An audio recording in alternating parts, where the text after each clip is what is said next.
네, 시청자분들 반갑습니다. 오늘도 수익률이 극대 보는 시간이죠. 공격주 시간 시작해 보도록 하겠습니다. 자, 저희는 핫하게 움직였던 종목 좀 먼저 보실 텐데요. 첫 번째 종목입니다. 나무가입니다.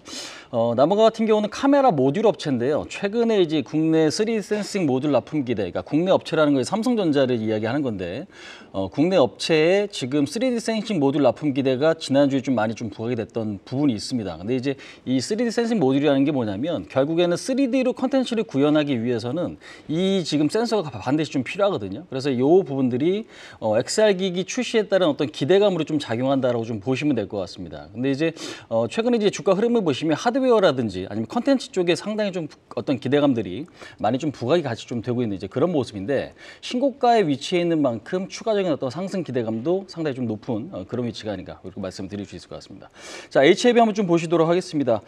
바이오가 전반적으로 좀 부진한데요. 시가총액 상위 종목들이 상당히 좀 양호한 모습이고, 그 안에서도 HLB가 단연코 좀 대장의 역할을 해주고 있다고 좀 보시면 될 것 같은데, 간암 1차 치료제 FDA 허가 앞두고 기대감이 좀 부각되고 있다. 그러니까 지금 병역요법이에요. 그러니까 지금 리보세라닙이 지금 개발하고 있는 리보세라닙 같은 경우 HLB가 개발하고 있는 약물이고, 그다음에 지금 항소제약이 개발하고 있는 게 캄렌리주맙이거든요. 근데 이제 요 부분들이 특히나 이제 지난 12월 달에, 작년 12월 달에 항소제약 실사를 해보니까 FDA 쪽에서 문제가 없다라는 발표가 좀 났습니다. 그래서 오히려 이제 시장에서 이런 것들이 좀 기대감이 좀 작용이 됐고, 그다음에 지금 1월 24일 날 IR, 그다음에 지금 3월 달 지금 파이널 리뷰를 앞두고 나서 기대감 요인이 상당히 좀 부각이 되고 있는 것 같습니다. 그래서 단기적으로 급등을 하긴 했지만 외국인과 기관의 수급이 상당히 좀 강하기 때문에 역시나 수급은 상당히 좀 강한 모습, 추가적인 상승 기대감도 상당히 좀 높은 위치가 아닌가, 이렇게 좀 설명을 드릴 수 있을 것 같습니다. 자, 그다음에 이제 세 번째 종목이죠. 한번 좀 보시도록 하겠습니다. HD 현대건설기계인데요.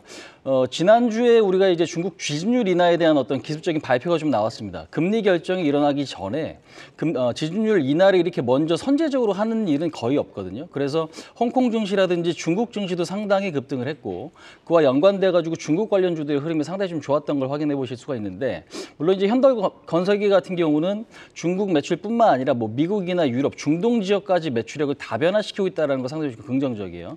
다만 이제 중국의 영향력이 워낙 좀 크다라는 부분, 그 때문에 주가의 흐름 상당히 좀 좋게 발생을 했기 때문에 중국의 어떤 증시 방향성과 좀 괴를 같이 할 수 있다라고 좀 보시면 될 것 같습니다. 자, 네 번째 종목이죠. 미래에셋증권 한번 좀 보시도록 하겠습니다. 증권주에서 가장 좀 탄력 좋은 종목 중에 하나가 아닌가 생각이 드는데요. 작년 10월 달 이후에 지금 자사주 매입을 추가로 또 발표를 했습니다. 작년 10월 달에도 1000만 주 자사주 매입 발표가 있었고, 이번에 역시 동일하게 발표가 좀 되고 나서 주가가 이제 전고점 라인까지 단숨에 올라왔는데, 증권사 같은 경우는 사실 실적에 대한 우려감이 좀 크고요. PF 부실에 따른 어떤 요 부분들에 대한 실적 불안감이 좀 있기 때문에 오히려 지수는 양호한데 만약에 PF 부실을 상당히 조금 덜어낼 수 있는 어떤 심리가 좀 있다라고 하면 주가의 상승 탄력은 보다 좀 강화될 가능성도 있다라고 좀 말씀드릴 수 있을 것 같습니다. 자, 두 번째 내용 한번 좀 보시도록 하겠습니다. 개장 전 체크 포인트 한번 좀 보시도록 할 텐데요. 첫 번째 내용이죠. 포스뱅크가 신규 상장을 합니다. 최근에 신규 상장하는 기업들이 다 따따상을 가는 상당히 좀 좋은 강한 모습들이 좀 발생이 좀 되고 있는데, 포스기와 키오스크 상품을, 그러니까 제품을 생산하고 있는 기업이 이제 포스뱅크거든요. 그래서 지금 동사 같은 경우도 상장 이후에는 상당히 좀 좋은 흐름을 보일 것으로 기대감이 상당히 좀 높은 위치다라고 좀 말씀을 드려보도록 하겠습니다. 자, 두 번째 내용이죠. 여자아이들의 컴백이 지금 오늘 29일 날 예정입니다. 근데 이제 중요한 게 악재 요인이 좀 될 수 있을 것 같은데요. 일부 멤버 지금 민니, 우기 잠정 활동이 좀 중단된다. 이게 건강상의 문제로 활동을 좀 중단한다는 발표. 그러니까 컴백과 동시에 멤버 활동이 좀 중단됐다라는 게 다소 조금 아쉬운 대목이 좀 될 수 있겠습니다. 그래서 큐브엔터가 최근에는 주가 상승 탄력이 엔터 중에서는 좀 가장 강한 종목이었는데, 지금 이런 부분들이 좀 다소 아쉬운 모습이라서 지지선이 어떻게 발생을 할지 아니면 흐름이 어떻게 좀 나타날지는 좀 체크할 필요가 있다, 이렇게 좀 말씀을 드릴 수 있을 것 같습니다. 자, 세 번째 내용입니다. 홍콩 법원이 중국 헝다 청산 소송 심리 예정이 조금 돌입을 할 텐데, 중요한 거는 지금 헝다 같은 경우는 그동안에 아시아 증시, 특히 홍콩 증시에 좀 발목을 잡았던 어떤 부분이 있잖아요. 그래서 이런 부분들이 시장의 악재로 작용할지 아니면 최근에 어떤 부양책이 조금 더 긍정적으로 좀 작용을 할지, 특히나 최근에 국내 증시가 부진했던 이유도 중화권 증시 부진도 있었기 때문에 이 부분들이 악재를 크게 잡을 가능성은 높진 않지만 반드시 좀 체크하셔야 될 이슈가 아닌가, 이렇게 말씀을 드릴 수가 있을 것 같습니다. 자, 마지막으로 공략주 한번 좀 보시도록 하겠습니다. 오늘 관심 업종 역시 두 가지인데요.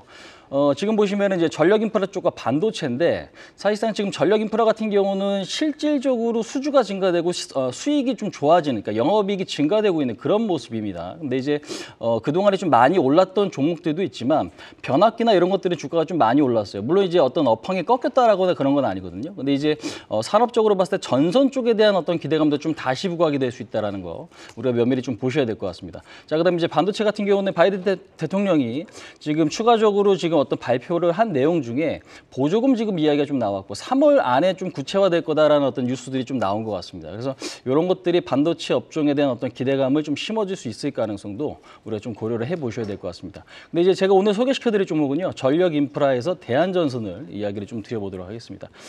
주가가 이제 그동안에 좀 많이 오른 건 상당히 좀 부담스러운 부분들도 있습니다. 근데 이제 최근에 시장에서는 낙폭과대 종목들에 대한 어떤 매수도 상당히 좀 유입되는 그런 모습인 것 같아요. 대한전선 같은 경우는 전선이 조금 주력인 사업이죠. 근데 이제 중요한 건 작년 2023년에 영업이익이 15년 만에 좀 최대치를 기록했다. 그러니까 이 이야기는 뭐냐면 결국에는 업황이 상당히 좀 개선됐다라는 거고 체질 개선이 조금 이루어지고 있다라는 어떤 의미가 좀 되겠습니다. 근데 이제 무엇보다 중요한 건 해저 케이블에 대한 어떤 투자 이야기도 좀 나온 것 같아요. 그래서 지금 1조 원가량 해저 케이블 1, 2 공장을 좀 투자하겠다. 그래서 2027년도 되면은 이 공장까지 좀 완공이 될 수 있는 부분들이 좀 발생이 될 수 있는데 이런 것들은 결국 성장 어떤 모멘텀으로 좀 작용이 될 수 있다는 거죠. 그래서 그동안에 유상증자를 진행을 하고 주가가 좀 바닥권에서 지지부진했는데 오히려 이제 유상증자가 진행이 되고 나서 실적이나 아니면 이제 호재성 뉴스들이 하나씩 좀 발생을 합니다. 근데 이제 중요한 건 뭐냐면 탄력이 좀 좋아지면서 주가가 올라온다는 거죠. 그 안에서는 기관들이나 외국인들의 매수도 좀 강화되고 있다는 측면에서는 많이 조금 주가가 많이 못 간 것들, 그러니까 최소 6개월에서 1년 정도는 주가가 조금 지지부진했던 것 중에서 주가가 이제 밑에서 좀 바닥권에서 어떤 호재거리가 있는 종목을 좀 찾아보니까요. 대한전선도 그 안에 조금 속하는 것 같습니다. 그래서 일단 현재 위치는 상당히 좀 괜찮아 보이고, 그러니까 추가적인 상승이 좀 제한된다 하더라도 하방이 어느 정도 조금 경직될 수 있는 위치면은 저는 지금 시장에서 상당히 좀 유망한 기업이다라고 좀 생각을 하거든요. 그런 측면에서 보면 외국인들과 기관 매수도 또 들어오고 있는 자리이기 때문에 상당히 좀 긍정적인 자리가 아닌가 이렇게 말씀을 드릴 수 있을 것 같습니다. 1차적인 목표치는 11,800원입니다. 지난번에 유증 발표하고 갭자리, 이 자리까지는 아직 한 번에 넘기는 좀 어려워 보이기 때문에요.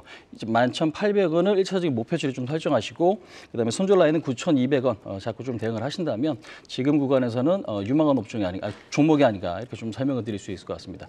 자, 설명은 이 정도로 좀 마치도록 하겠습니다. 오늘 시청자분들 성투하시기 바라겠습니다. 지금까지 홍의진이었습니다.